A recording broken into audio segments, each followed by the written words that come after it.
This week we are talking about melody writing, but we're making it a little bit different than usual. If you've been on this channel for a while, you understand that my favorite strategy for writing melodies is starting with a chord progression first. Everybody's got their own thing. Just for me personally, I tend to feel more comfortable writing a cool chord progression first and then writing a melody and on top of it. But I've gotten a recent request asking to learn how to write melodies first without having to rely on underlining chords. Now, regardless of which approach we're going to take, there are two things we need, all right, when you're going to write a melody just from scratch. One, you need a melodic structure, and you need to be mindful of a local peak. Now, before we dive too deeply into either of these, I am going to say, if you want to learn a lot more about melody writing, go to my website, tabletopcomposer.com. Click on the Academy page, and you will find this class right here, Music Theory and Melody number 1. There is not currently number 2, but there might be one in the future, dedicated entirely to writing melodies.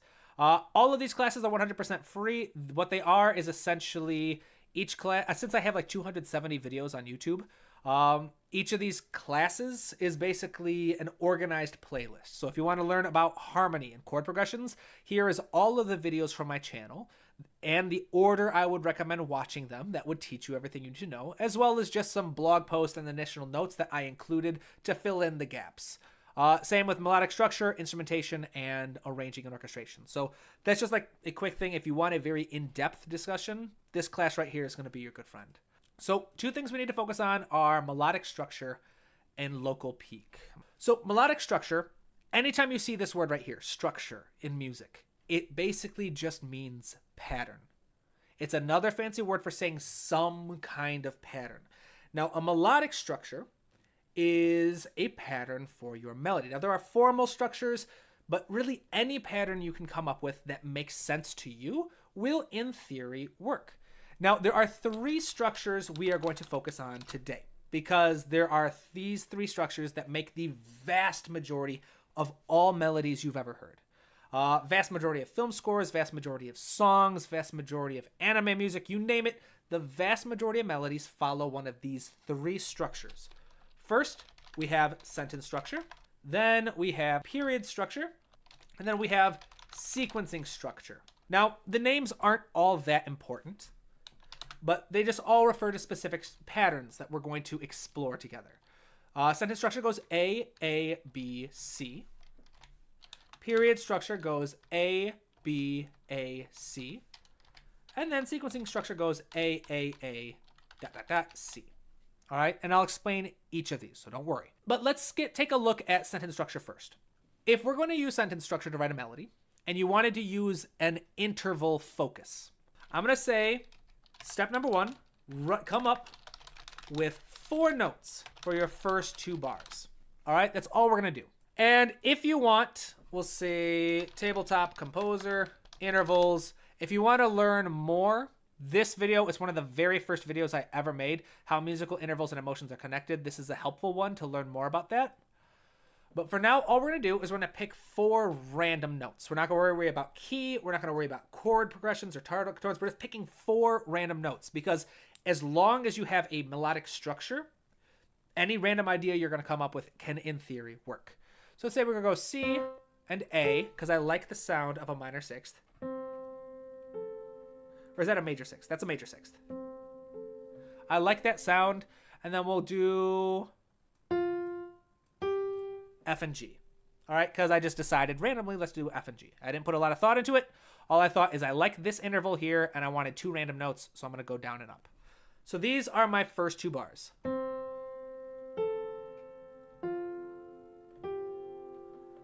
That's all I'm working with right now, are intervals.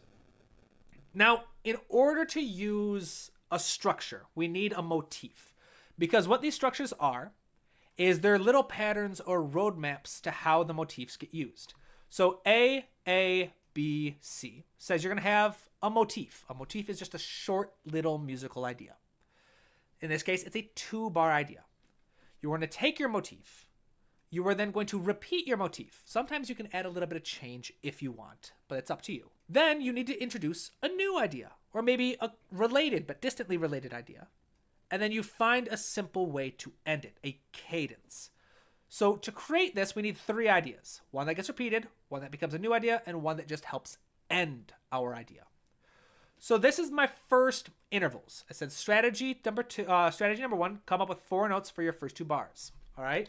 Then after you've come up with your 4 notes, add rhythm to the 4 notes. All right. Again, you can put as much or little thought into this as you would like. I'm just going to pick something random here. We'll do 2 eighth notes and a quarter note, eighth note, quarter note, eighth note. And then let's do 16th notes. And then, there we go. So this is my rhythm.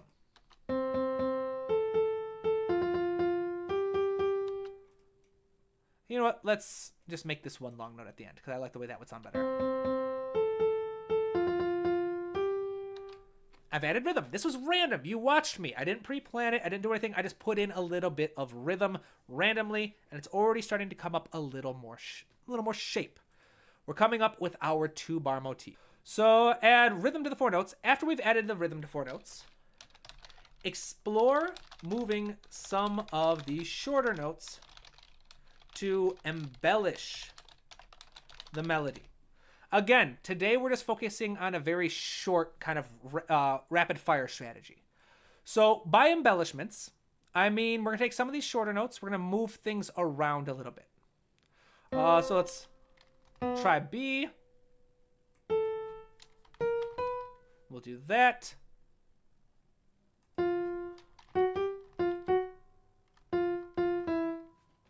And all we're trying is we're embellishing some ideas.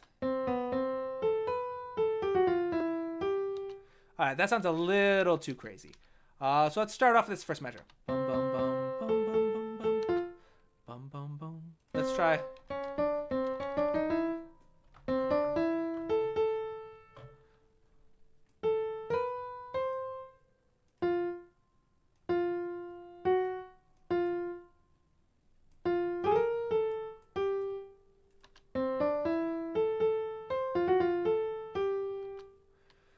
Let's see here.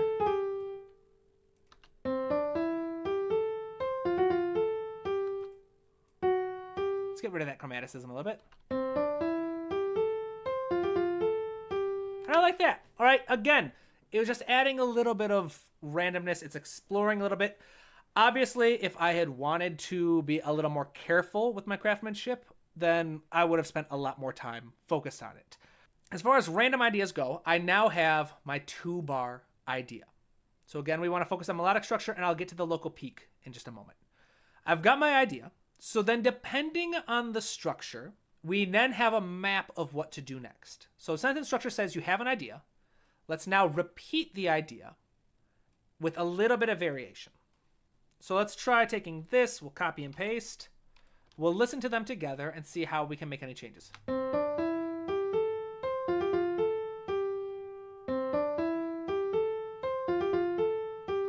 So I like the idea of having it begin the same. So trust your instincts, listen to your ears. My instincts from what I hear is I like this main idea. I like the idea of ba ba bum bum bum ba ba da da. I like the idea of ba ba da da.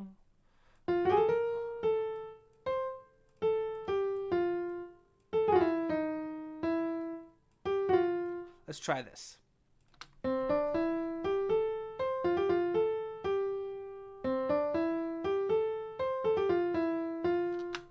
Let's go down to D. All right, so now we've got our main idea, our 2-bar idea. We have now repeated it with a little bit of variation.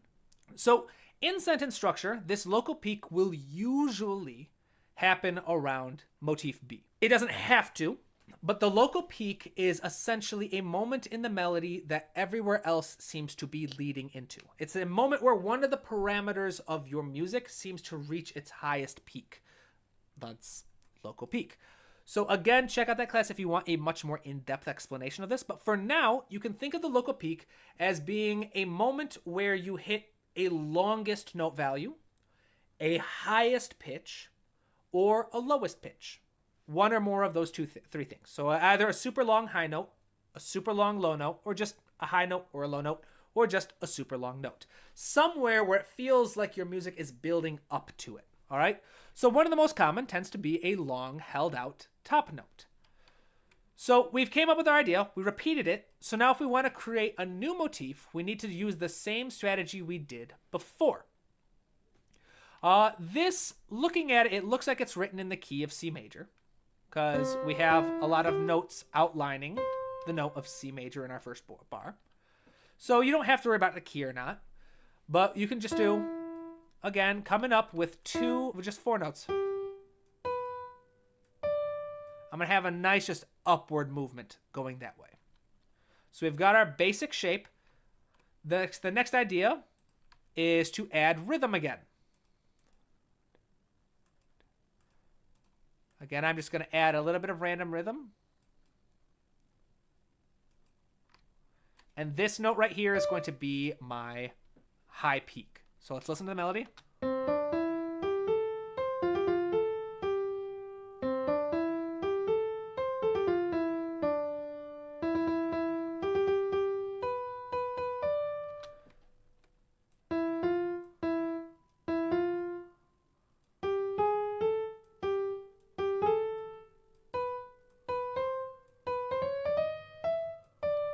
Let's listen to this just to see how it sounds. All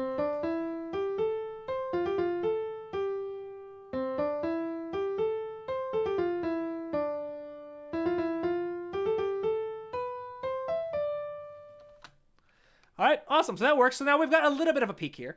We have a super high note compared to the others. We have a long held out note compared to the others. So this works as a local peak. Again, if you want more details, take the class. But for now, all of this has been random so far. All right, I haven't put a lot of thought into it. I haven't done any pre-studying or pre-thinking. All I knew is that I needed a melodic structure and I needed a local peak. And with that in mind, I picked my structure and I started following these steps. All right, come up with my first motif. All right, 4 notes across 2 bars. Add rhythm to it, and then explore moving some of the notes around to create my motif. Again, trust your instincts. Listen to it. If you want something more specific, again, I have a free class. So we've got our main idea. We repeated our main idea with a little bit of variation. We have a new idea. The next idea is our cadential idea. So C stands for cadence. Now in music, you might have heard the word cadence before, but all cadence means is it's another word for punctuation. It's a way of ending a musical idea. Some cadences are strong. Some cadences are on the weaker side. Basically, we have 2 more bars where we need to come up with a new idea. Since this does look, like I said, it's probably in the key of C major. Again, you don't need to think about keys too much if you don't want, but it does make it easier. I'm going to pick 2 notes, and then I'm just going to end on 1 note for the end. Let's make a little bit of a rhythm.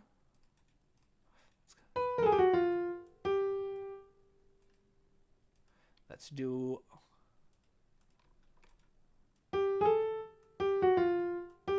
So let's hear our... Again, a cadence, I should mention. The last 2 measures of a melody don't need to be all that interesting. They don't need to require a lot of attention, a lot of pizzazz, a lot of detail. Their priority is just finding a simple way to end the melody, to end the phrase. All right? So again, this is super fast-paced. This is super rushed. After we have explained this last little bit, we can go back, we can answer any questions, we can practice a couple more melodies to try some stuff out if you'd like. But for now, I'm just doing a demonstration of how just keeping these 2 things in mind helps write a simple melody.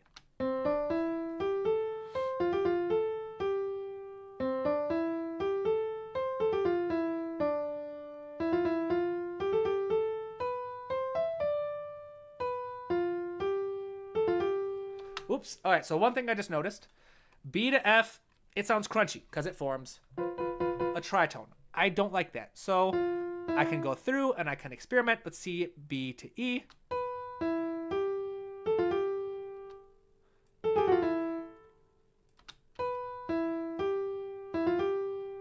I like that way more. And so now I have my completed melody, all written completely random, just following those 2 guidelines. 1, have a structure, and 2, make sure you have a local peak. Now again, my structure here is something called sentence structure. Sentence structure says start with an idea, which is our 2-bar idea. Sentence structure says after your 2-bar idea, you are going to repeat your 2-bar idea, but this time add a little bit of variation.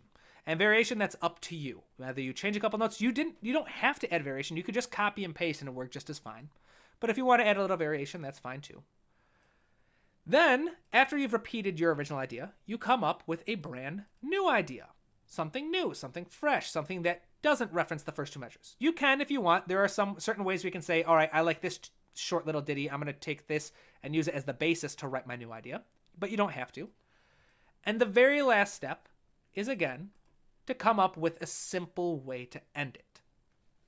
And once you follow this, once you have your structure in mind, you keep in mind that somewhere you should reach a highest note, like a local peak. There are other types of local peaks, but for now we're going to focus on just a highest note. And usually in sentence structure, that happens in the second motif. We can demonstrate other structures as well, because I mentioned period structure, and I demonstrated sequencing structure. In period structure, it usually happens here or here. And sequencing structure, it's usually right there. And I'll explain both of these in a moment. But here we have a simple, perfectly functioning melody that I wrote super rushed and with a lot of randomness.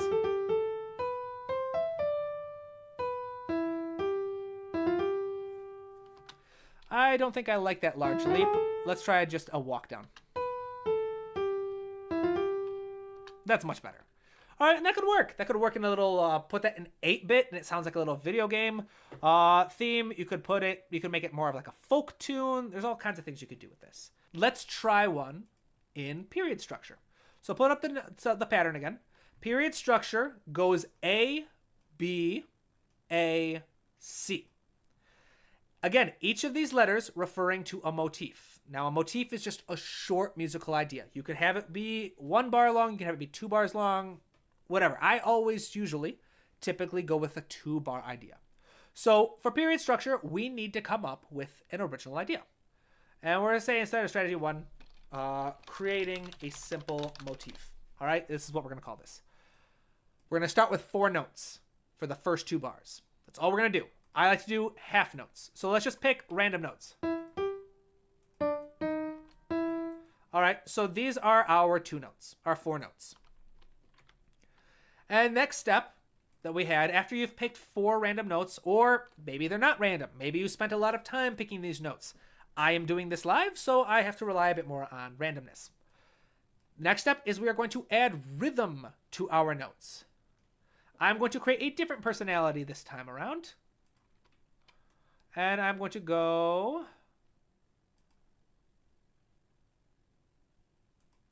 This is my rhythm. Much slower than the previous one. That's our idea. Super simple. Once you have added rhythm to your 4 notes, you are going to explore embellishing them. And I'm going to add a little bit more of this. So tips for embellishing. Maybe try bridging the gap between notes. All right, that's a good one. If you want, so for example, E, you could also do an escape tone, where it goes down and then jumps up. All right, we've got our motif. We're going to mark this as motif number 1. So in period structure, it says once you have an idea, come up with a new idea. We're going to use the same exact strategy. We're going to just pick 4 random notes. All right, just pick 4 random notes. We're going to add some rhythm to it.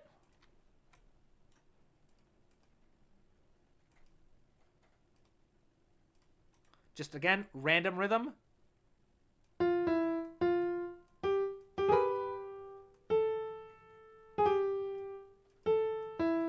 We'll go, so let's just see how that sounds.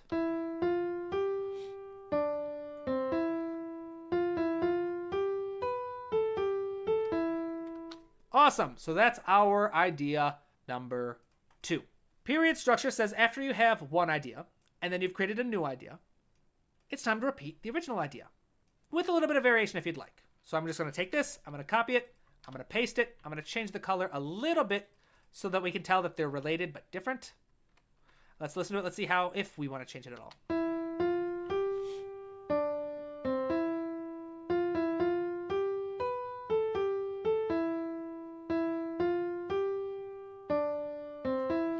You know what? I think that sounds good, so I'm not going to bother making any changes. I think it fits. Our last spot is our cadence. Remember, we just need to find a way to end it. It does not need to be interesting. So to emphasize this, that it doesn't need to be interesting, we just need to find a way to end it. I'm going to go. That's how I'm going to do it. While at the same time, keeping mine in a local peak. So I needed to find a area, usually in period structure, like it says, it happens here or here. I'm going to say this is going to be my cadence. My high point, my local peak will be right at the end. Let's see how that sounds.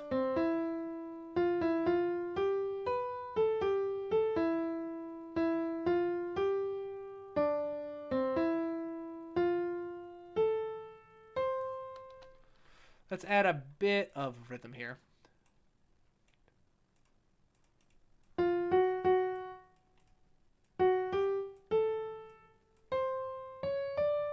Let's try a D. Go a little higher. But then there we go. Again, did you see how easy that was? Melodies do not need to be hard. Of course, you can spend a lot more time on these and make them way better. I will usually spend significantly more time writing melodies if they're supposed to portray a character, a world, an idea, a theme or motif in a story. But for live streams like this where I just need to demonstrate concepts, they don't need to be hard. In fact, you can just practice this every day. I have a melody journal that I started recently where every day I just try to come up with an 8-bar melody. That's all I do. It's just kind of a practice as a way to practice sentence structure, period structure, and sequencing structure. Remember, all you need is to have some form of structure, some form of pattern. You can come up with your own pattern if you'd like. These just happen to be 3 of the most common patterns. You can think of them as like being the grammar of music. Even if people aren't aware what the names are, they tend to just naturally follow this order with music because it's what sounds natural. It's what sounds correct or right. Like grammar. You don't need to understand the rules of grammar to understand what makes a sentence sound correct in your native language versus off or weird. And as long as you make sure you have a local peak somewhere, it's going to help improve the craftsmanship of your melody. So we've got sentence structure and period structure. Let's do one more of sequencing structure. Now, the word sequencing in music refers to taking an idea and moving it up or moving it down. So in sequencing structure, you typically start with a very simple idea. Again, the same way we did before. We're going to pick 4 random notes. Then we're going to add some rhythm to it.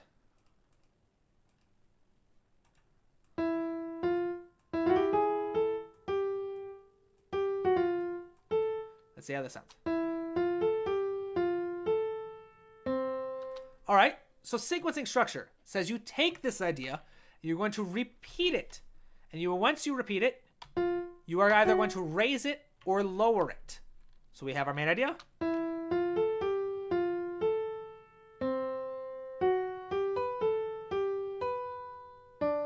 And then whatever direction you went in, you're going to repeat in that direction. Now, there are 2 types of sequencings. There is diatonic, which means you make sure you stay within your key. And there's chromatic, which this is, where I don't care what key I'm in, I'm just doing an exact copy and paste and raising.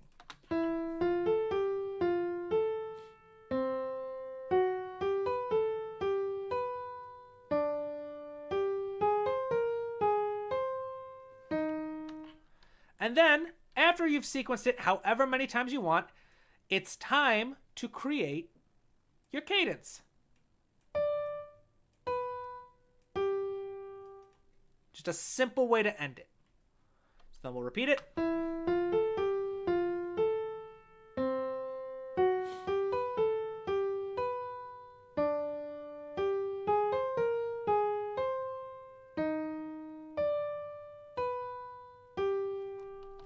Is it the most beautiful melody? No, but it works. Now, the last thing I'll talk about before I open up the floor to questions about anything else. Why do these work? Why are these important?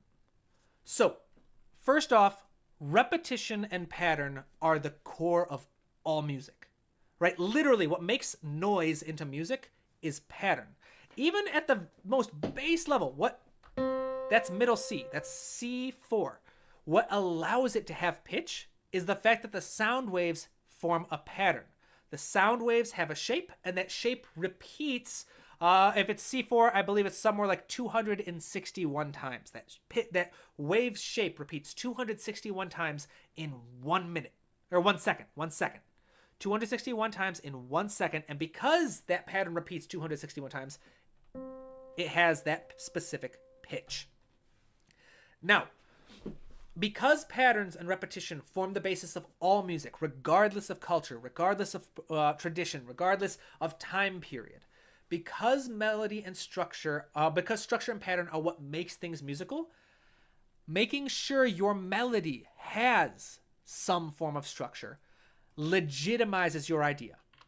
This motif could have been anything. This motif could have been anything. This one could have been anything. I could have come up with any random stuff. You guys watched me make all of these out of randomness.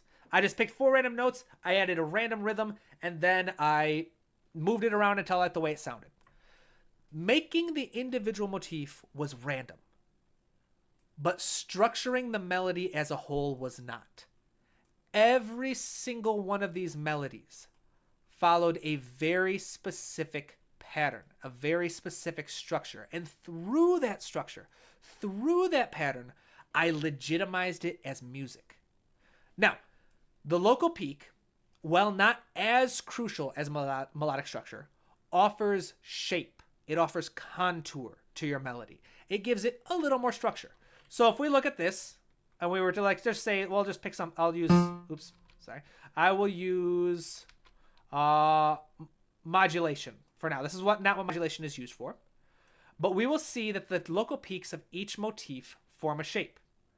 For this one, we hit a high point, we share the high point, then we pop up, and then we come back down to where we were. So if we do that, this melody has a general shape like that. This one, we have the high point here, it comes back down, and then it comes up. So if we're looking at the high points, the local peaks of each motif, we have one place, we come up, we come back down, and then we come back up again, even higher. And then for sequencing structure, it's just straight up comes up and down. So these are very sloppy drawings, but you can see how these melodies have shapes to them because of the local peak, because of the way that the local peak of each motif relates to the others. Here, they share the same highest note. Then this comes higher, and then this one comes back down again. Here, this is our highest. Then it comes up, comes back down, then it comes up even higher. The local peak, so the structure legitimizes the chaos, or legitimizes the randomness as being musical, whereas the local peak provides shape and personality. So if you have these two things, and you have just a simple little structure for creating a motif, you can write so many melodies. Hopefully this opens some eyes. Hopefully this makes you... My goal is that leaving this live stream, you feel like a lot of the mystery has been removed.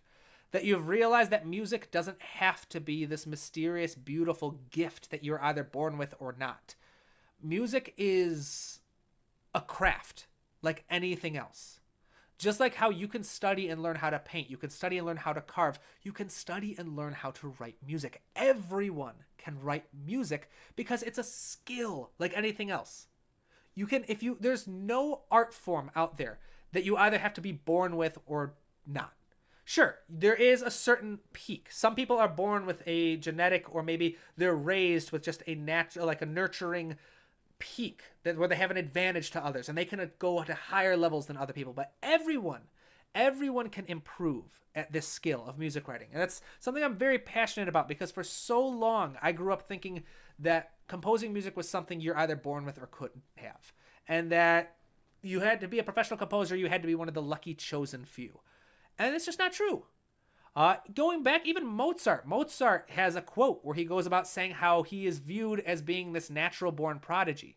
And he says he doesn't know if that's true or not, but one thing he can say is no one in the world has put more time and effort into studying and honing his craft as he has. I don't know why I'm getting so kind of like passionate or energetic about this, but it's something I think is important. If you're here, I hope that you were meant to hear it. This is something that you can practice. I hope you feel empowered. I hope you feel excited. I hope you feel energized and ready to try this out yourself. Yeah, I'm going to stop talking for a little bit now. I'm going to actually open up the floor. So what do you guys want to talk about? Do you want to see more examples? Do you want me to explore different ideas? Maybe you want to push back against anything I've said. This is just a chance for us to kind of connect and talk and chat. All right, so let's see what people are saying. And Ricardo, what about using rests? Yeah, you can do that as well. Just so right here. So if I had decided, so that's again my style. I just default tend not to use a lot of rests. When I'm just improvising something like this, a lot of my melodies will use rests. So my most recent soundtrack where I had to write a bunch of songs, some of the songs very much featured rests within the motif. But it would be the same thing. You add your notes, and as you're coming up with your motif, let's say we come up with a new idea here. Just say, all right, that's my new 4-bar idea. You could say, there's lots of things you do, adding rhythm. Let's say there, we do one where it holds over, and then there's a little gap.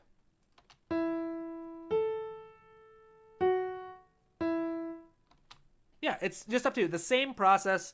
It's just when you add rhythm, I would say it fits into this step of creating a motif. When you're adding rhythm, part of rhythm is using rests. So if you wanted to, that's where I would add the rests in this step.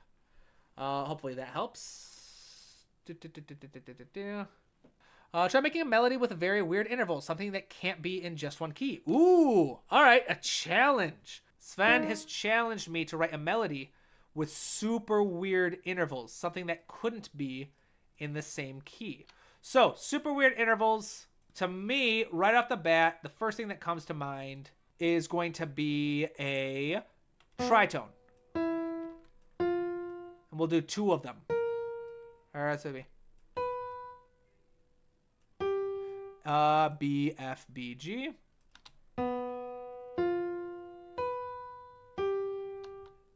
But let's see here. So F, C, we'll do actually an augmented 5th. All right, awesome. So that's weird. All right, B, F, C sharp, G. There's not really any key that would have this normally, because normally if there's an F natural, there's going to be a C natural. If there's going to be a C sharp, there's going to be an F sharp. So then let's follow the same strategy. We're just going to add a little bit of rhythm. Let's do an 8th note there. Da-da. Here we go. We got some rhythm.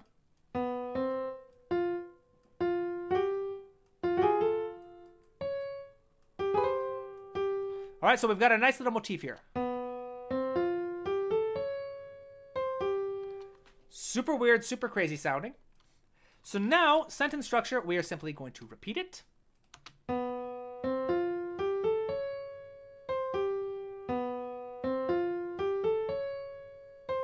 You know what? Instead, my little variation, I'm going to stretch that out a bit. So sentence structure, we got soprano. We're going to mark that so we can see that they are related to each other. Soprano 2. And then let's find 2 more intervals.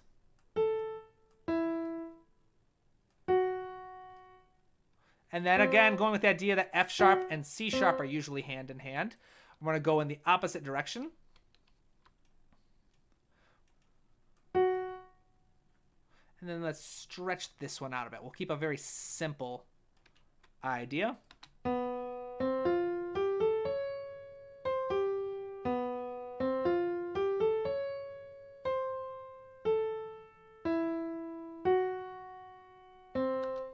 And then we're going to just simply find another way to bring it to an end.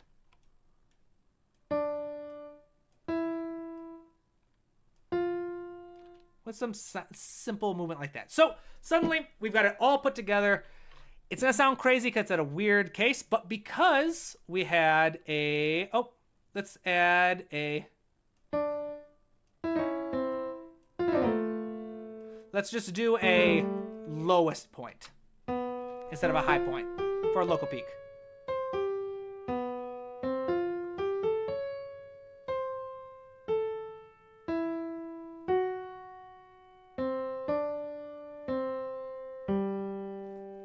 And then if we wanted to legitimize it and truly make sure that, like, yes, people, that really weird thing we just heard is in fact the melody, you would just repeat it.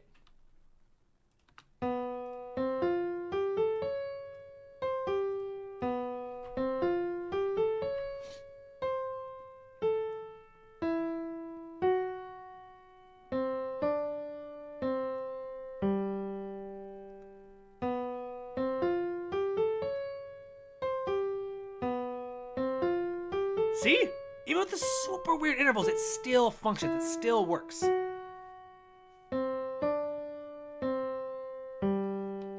we go. See? So, challenge accepted. I hope that works, Sven. You challenged me to... Okay. So now Sven has challenged me to harmonize it diatonically. Okay, it would be impossible, at least in the traditional sense, to harmonize this diatonically because it's a very chromatic melody. But I bet I could harmonize this. So let's see here. So B and F.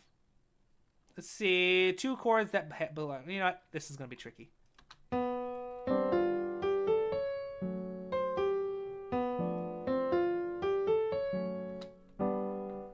So let's do that. Let's do G major.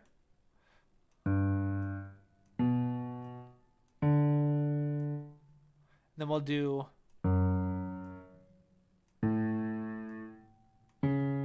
Go.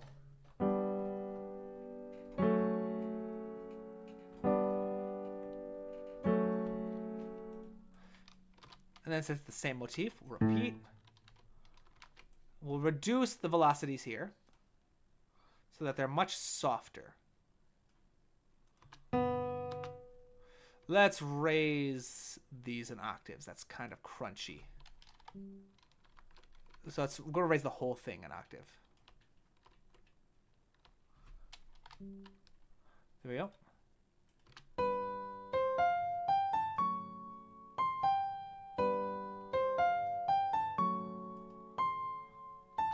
And then we have an A and E for me. That sounds like an A minor. So let's do that. Let's listen to it.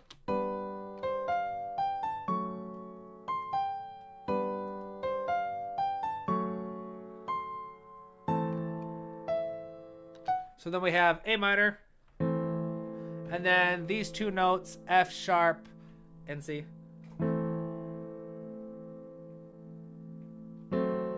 We'll do a diminished chord.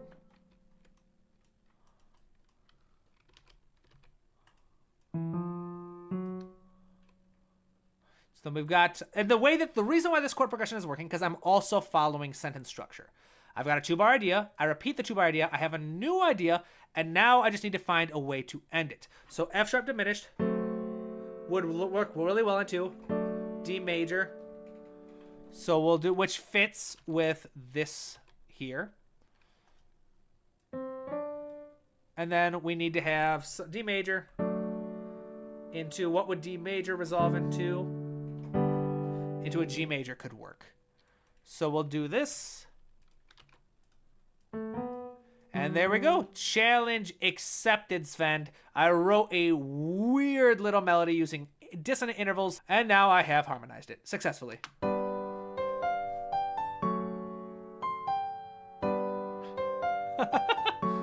This is fun.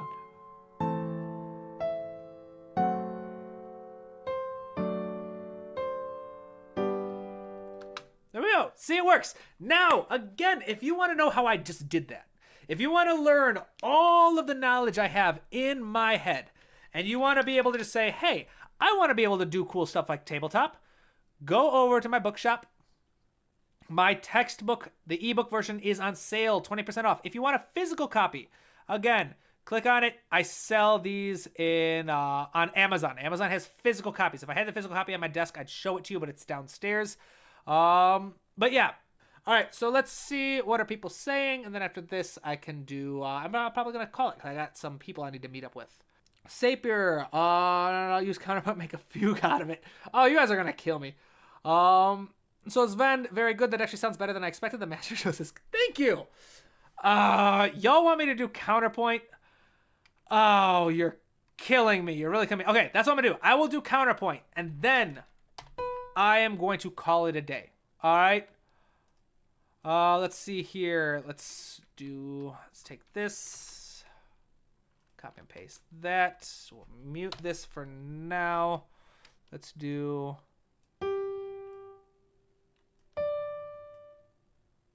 And then we'll do, what's up here? A sharp. We'll do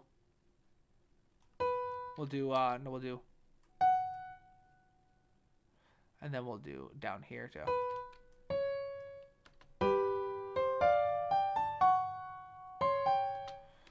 No, so that's a C natural, so I need something.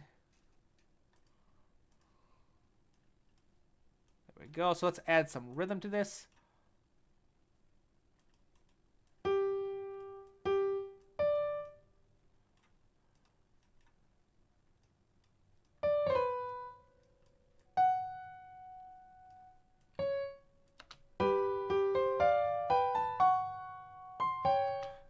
Oh, this is so crunchy. All right, so let's just go down to F sharp again. We'll do an octave. In fact, let's just glue these together. I don't need the... What's going on here?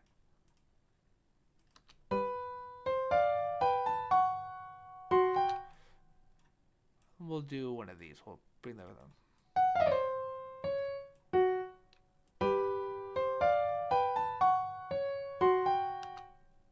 Let's see.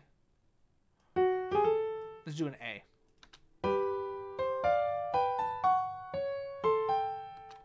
And then we will repeat it because the same basic idea. This is going to be super crunchy.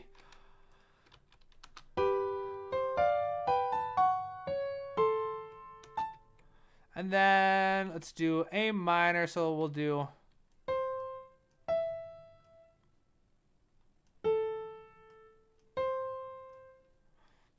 diminished.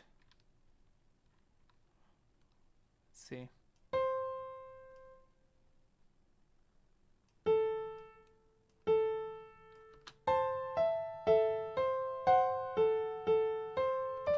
And then we'll just do in unison here.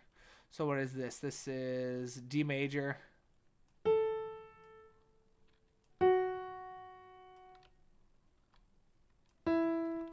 We'll do D. So then let's color this up. All right, so super crunchy melody with weird intervals, and it has now been harmonized and been given a counter melody through the use of counterpoint.